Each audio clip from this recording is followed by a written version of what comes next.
Travis Kelce stepped onto the sunlit Arizona tarmac with the effortless swagger of a man who knows the world is watching. It was Friday, August 8th, a day before the Kansas City Chiefs' highly anticipated preseason showdown against the Arizona Cardinals. The air was thick with anticipation, and the unmistakable buzz of an NFL weekend was already swirling around the team. From the moment Kelce's size 14 turquoise Nike Air Force Ones hit the ground, the Chiefs' energy shifted. Something bigger than football was about to unfold. Kelce's outfit was a statement in itself. All black, crisp, short-sleeved polo, well-tailored straight-leg pants, gleaming turquoise sneakers that seemed to catch every glint of the late afternoon sun. His black sunglasses doubled as a shield, hiding his eyes but not his confidence. Slung over his shoulder was a designer travel bag, its crisscross pattern hinting at a taste for luxury but also a readiness for business. On his left wrist, a silver watch caught the Arizona light, ticking down the seconds until game time. In his right hand, he gripped his phone, the screen occasionally lighting up with notifications from coaches, friends, and quite possibly his legion of fans. What was going through Kelce's mind as he stepped off that plane? According to a Chiefs insider, he'd spent most of the flight cocooned in music, AirPods in, eyes closed, nodding to a private rhythm only he could hear.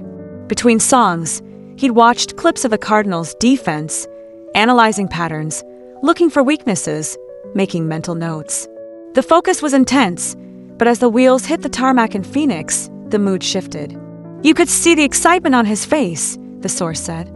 He lives for these moments. It's like he's been waiting all summer for this. The bus ride from the airport to the team hotel was a study in contrasts. On one hand, there was the serious, almost ceremonial air that comes with the start of a new NFL campaign. On the other, the relaxed camaraderie of teammates who know each other's quirks as well as their own. Arizona's famous blue skies and endless rows of palm trees rolled by outside the windows, but inside the bus, the focus was on the field ahead. Laughter erupted when someone mimicked a funny moment from the flight, and there was a spirited debate over the best playlist for game day. Kelce, ever the leader, sat in the middle row, headphones still in place, chatting animatedly with Patrick Mahomes. The two men are more than teammates, they're creative collaborators, like musicians fine-tuning a new composition. Their conversation drifted to red zone plays, the part of the field where Kelce's magic is most undeniable. Mahomes gestured with his hands, sketching invisible routes in the air.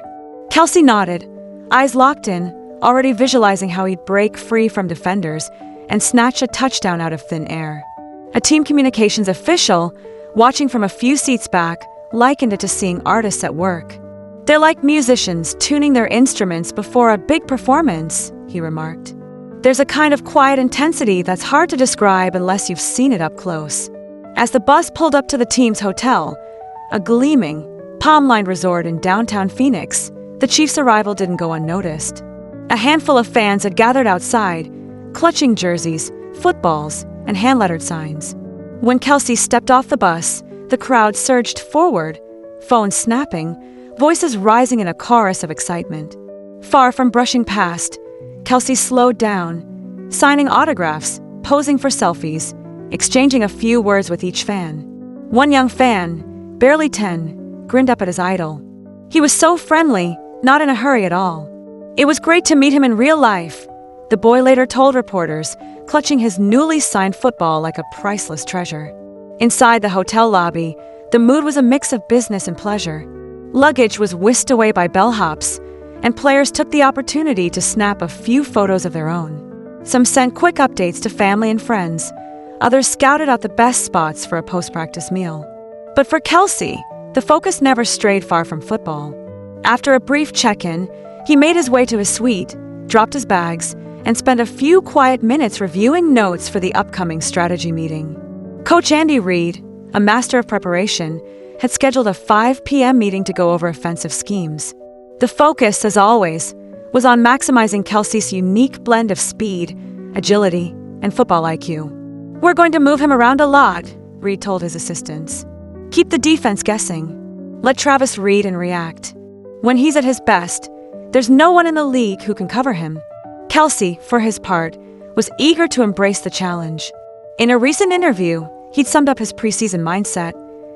Every time I go out, especially in these games, I want to make sure that my teammates and I are at our best.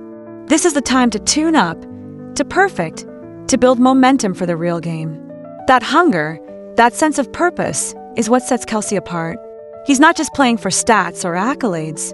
He's playing to set a tone, to remind everyone, himself included, what it means to wear the Chiefs' colors.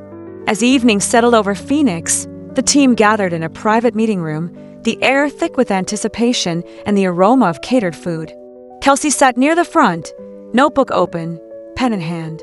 Coach Reed outlined the game plan, walking the team through possible scenarios, reminding them of their roles, their responsibilities, their collective purpose.